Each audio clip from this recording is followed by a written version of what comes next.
Bismillahirrahmanirrahim. Assalamualaikum warahmatullahi wabarakatuh. Kembali lagi di channel ini bersama saya Tazkia Al-Kaisa, mahasiswi tahun kedua jurusan Usuluddin di Universitas Al-Azhar.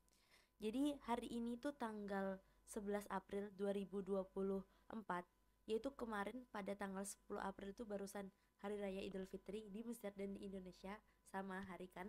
Aku rasa aku tuh udah lama nggak bikin video. Jadi hari ini insya Allah aku rencana untuk bikin video. Videonya apa? Yaitu aku mau bikin video ngejawabin pertanyaan-pertanyaan yang ada di YouTube atau ada di DM Instagram. Nah, beberapa pertanyaan itu tuh mungkin belum bisa aku jawab langsung di komentar. Jadi mungkin aku mau jawab itu di sini di video ini. Mari kita mulai ke pertanyaan pertama. Pertanyaan pertama, Mbak dulu ke Mesir pakai mediator apa? Seperti yang sudah kalian lihat di video-video aku sebelumnya, aku bisa kuliah di Universitas Al-Azhar sekarang ini. Sebelumnya aku itu ma'had atau SMP dan SMA dulu di sini. Nah, gimana dulu aku bisa sampai ke sini pakai mediator apa? Jadi dulu itu aku kesini lewat program yang diadakan oleh pondok pesantren aku, yaitu program untuk studi SMP dan SMA ke Mesir. Singkat cerita, aku mengikuti program tersebut dan pondok pesantren ini itu bekerja sama dengan salah satu lembaga milik orang Indonesia yang ada di Mesir, namanya itu Dar El Wasilah. Nah, di Dar El Wasilah ini aku dari awal datang sampai sekarang ini aku masih di sini dan belum keluar. Dan selama aku di sini, Darul Wasilah juga sudah memberangkatkan beberapa santri untuk belajar di Ma'had juga. Darul Wasilah ini juga membuka pesantrennya di Indonesia, tepatnya di Jakarta. Nah, di pesantren itu pakai kurikulum yang ada di Ma'had Al-Azhar. Semoga bisa menjawab. Pertanyaan kedua, apakah punya contoh-contoh soal ma'had? Nah, soal-soal ma'had ini mungkin untuk sekarang itu susah dicari. Kenapa? Dulu sebelum 2021, seingat saya, soal-soal ujian di ma'had itu setelah kita ujian, soalnya kita bawa pulang. Jadi soal ujiannya itu kita hanya mengumpulkan lembar jawabannya aja. Setelah itu soalnya bisa kita bawa pulang. Jadi kalau kita mau menge-share soal-soal mahat itu bisa. Jadi kita tinggal foto, kita share itu bisa. Tapi semenjak tahun 2020 atau tahun 2021 ya, saat ujian mahat, lembar soal dan lembar jawaban itu dijadikan satu. Jadi otomatis ketika kita mengumpulkan lembar jawaban, kita juga mengumpulkan lembar soal. Jadi tidak ada soal yang bisa kita bawa pulang. Jadi kalau sekarang ini punya soal-soal mahat atau enggak? Punya soal-soal mahat, tapi masih soal-soal yang tahun 2020 ke bawah. Itu pun juga tidak valid apakah soal-soal zaman dulu atau soal-soal yang dulu itu sama dengan soal-soal sekarang. Kalau mau ngeliat soal-soal yang tahun 2020 ke bawah, saya ada link telegramnya. Aku bakal taruh di deskripsi di bawah. Pertanyaan nomor 3. Untuk di Indonesia, kuliah di Universitas Al-Azhar, tempat mendaftar dan ujiannya di mana? Nah, itu pertanyaan ini kan background saya sendiri atau background aku itu sebelumnya bisa masuk ke Universitas Al-Azhar itu melewati ma'had, bukan dari Indonesia. Jadi untuk pertanyaan ini aku kurang bisa mendalami langsung atau tidak tahu apa realitanya atau tidak tahu lapangannya kayak gimana. Dan ini adalah sedikit yang bisa aku share gimana cara mendaftar di Universitas Al-Azhar dari Indonesia. Pertama, kalian harus mencari informasi sebanyak-banyaknya sebelum memilih jalan untuk pendaftaran. Karena pendaftaran bisa lewat mana saja, bisa lewat mediator, kedubes, pusiba, atau kemenak. Jika lewat mediator, kamu tinggal bayar untuk regulasi dan dibantu dari sejak awal sampai akhir untuk bisa lulus ujian tes dari kemenak. Kalau mau jalur mandiri tanpa mediator, bisa lewat pendaftaran di website diktis.kemenak, biasanya dibuka pendaftaran itu sekitar bulan Mei, Juni, atau Juli. Pendaftaran biasanya dibuka mengikuti kalender pendidikan Kemenak. Seminggu setelah dikeluarkan surat keterangan lulus SKL, baru setelah itu Kemenak baru akan membuka pendaftarannya. Jadi di masa-masa ini kalian harus rajin-rajin membuka terus website diktis.kemenak supaya nggak ketinggalan info. Langkah kedua, setelah dibuka pendaftaran, tahap selanjutnya kamu bisa melakukan pendaftaran dengan mengisi data diri dan mengirimkan persyaratan yang diminta secara online seperti foto akta kelahiran, kartu keluarga, KTP, ijazah MA, muadalah atau transkrip nilai atau surat kelulusan. Dan membayar biaya administrasi, kisaran biaya pendaftarannya itu Rp450.000 plus biaya admin Rp25.000. Di sini ada keterangan, usahakan kamu pakai TF Bank BSI agar free biaya admin. Langkah ketiga, setelah mendaftar, kamu akan mengikuti ujian yang terdiri dari 2 sesi. Sesi pertama, sesi ujian tulis. Jadi di ujian tulis ini ada ujian kaidah, yaitu kaidah nahwu dan saraf, balaghah, kitabah, istima, dan qiraah. Sesi kedua adalah wawancara agama dan kebangsaan. Pertama, kita itu muhadasah atau perkenalan diri dengan bahasa Arab. Kedua, wawasan keislaman seperti fikih, hadis, sirah, nabawi. Ketiga, Al-Quran. Kalau ditanya hafal berapa juz, tolong jawab juz yang kamu mungkin aja atau hafal banget. Karena yang dilihat dari wawancara ini adalah kualitas hafalan bukan kuantitas. Tahap keempat, setelah berhasil mengikuti ujian, silahkan tunggu pengumuman hasil nilai, yaitu biasanya seminggu setelah ujian. Skor yang memenuhi nilai KKM adalah 65 atau 67. KKM kelulusan bisa berbeda-beda setiap tahunnya ya. Setelah lulus, baru tahap wawancara kebangsaan yang dilakukan oleh Kemenak. Tahap kelima, setelah dinyatakan lulus seleksi, langkah selanjutnya adalah menyiapkan berkas tambahan seperti pembuatan paspor, SKCK, foto, dan surat kesehatan. Dan tahap terakhir yaitu menunggu keberangkatan untuk berangkat ke Mesir. Pertanyaan selanjutnya, Kak, kalau daftar ke Mahat lewat lembaga apa ya, Kak?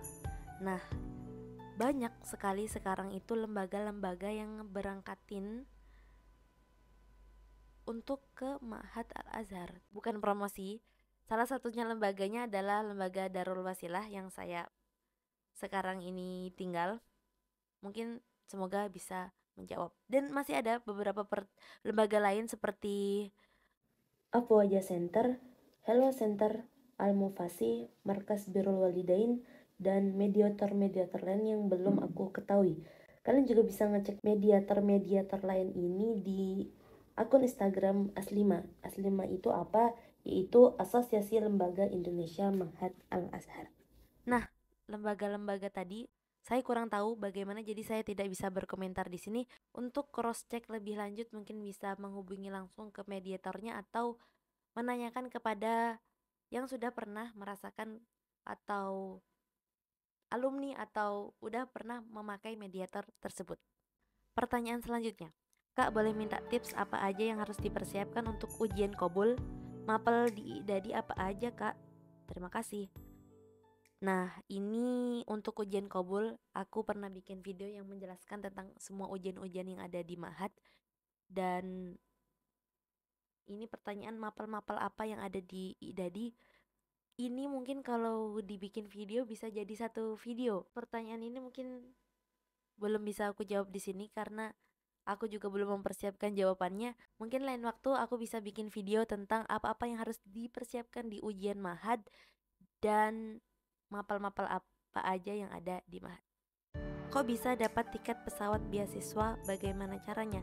Nah, aku tuh pernah waktu itu pulang tahun 2022 ke Indonesia dengan tiket beasiswa daripada Al-Azhar kan. Nah, pertama-tama untuk bisa mendapatkan tiket itu, yang pertama kita harus terdaftar atau muqayyad di beasiswa itu. Jadi aku itu udah apply beasiswa dari saat SMA. Jadi alhamdulillah sampai sekarang aku itu masih dapat beasiswa daripada Al-Azhar, dan setiap anak yang dapat beasiswa itu dapat jatah untuk pulang 2 kali, dan aku udah memakainya 1 kali. Jadi kenapa bisa dapat, karena alhamdulillah aku bisa terdaftar di beasiswa Ma'had BUS. Ma'had Al-Azhar cabang Indonesia, apa namanya? Namanya setahu aku Al-Azhar juga, mungkin aku bisa taruh IG-nya di bawah ini. Saya kepingin daftar tahun 2024 waktu lulus SMP, bisa nggak lewat Kemenak? Nah, sebenarnya untuk daftar ke Ma'had sendiri itu tuh bukan langsung dari Kemenak atau Kemenak yang ngeberangkatin kita ke sini, bukan. Tapi itu tuh lewat mediator-mediator. Nah, salah satu persyaratannya adalah surat izin, atau apa ya namanya? Surat izin dari Kemenak. Jadi kalau mau ke Ma'had, bukan ke kuliah ya, kalau habis SMP itu bisa. Spill biaya keberangkatan dong Kak, habis berapa? Nah, biaya keberangkatan. Jadi kalau kita ke Ma'had pakai mediator itu tuh otomatis kita itu mandiri kan. Jadi bener-bener pakai uang kita sendiri. Jadi ada beberapa mediator yang memang mahal banget, atau kebanyakan emang mediator Ma'had itu sangat mahal, mungkin 30 ke atas. Terima kasih kepada orang tuaku dan kakak-kakakku yang telah mensupport aku secara materi dan rohani untuk aku bisa merasakan kuliah di sini. Kak, kalau mau kuliah ke sana harus hafal minimal berapa juz ya, Kak?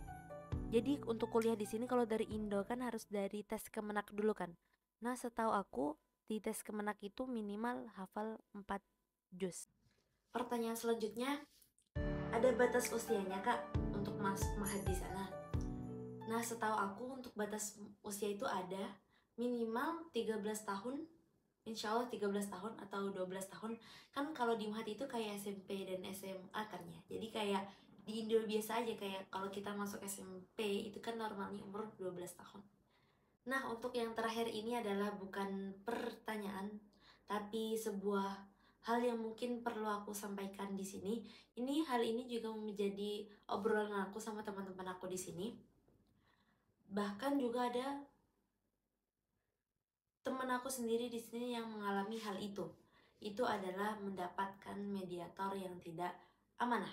Aku memberitahu informasi ini bukan untuk menyudutkan pihak manapun, bukan, tapi untuk agar yang nonton video ini lebih aware dan lebih memperhatikan lagi dan lebih meng-cross check lagi dan lebih mengakitkan lagi tentang mediator yang akan dia pakai untuk berangkat ke Mesir. Jangan asal percaya dengan promosi-promosi yang bagus. Aku mau menceritakan pengalamannya orang atau anonim daripada komunitas yang ada di Facebook atau perkumpulan orang Indonesia yang ada di Mesir. Nah, aku bacakan ceritanya.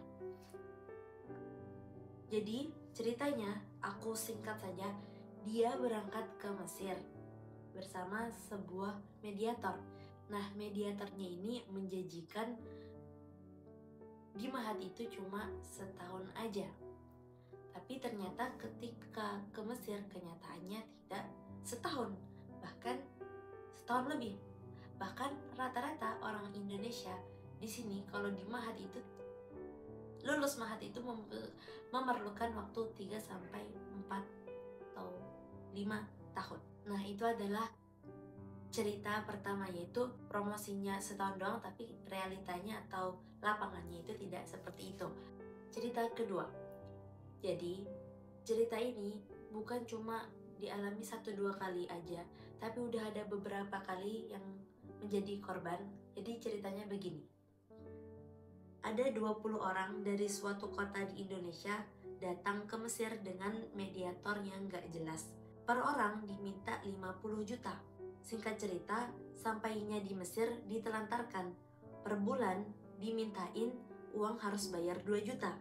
Sudah 6 bulan mereka sudah sampai ke Mesir tapi tidak masuk Ma'had. Sedangkan visa mereka itu sudah mati.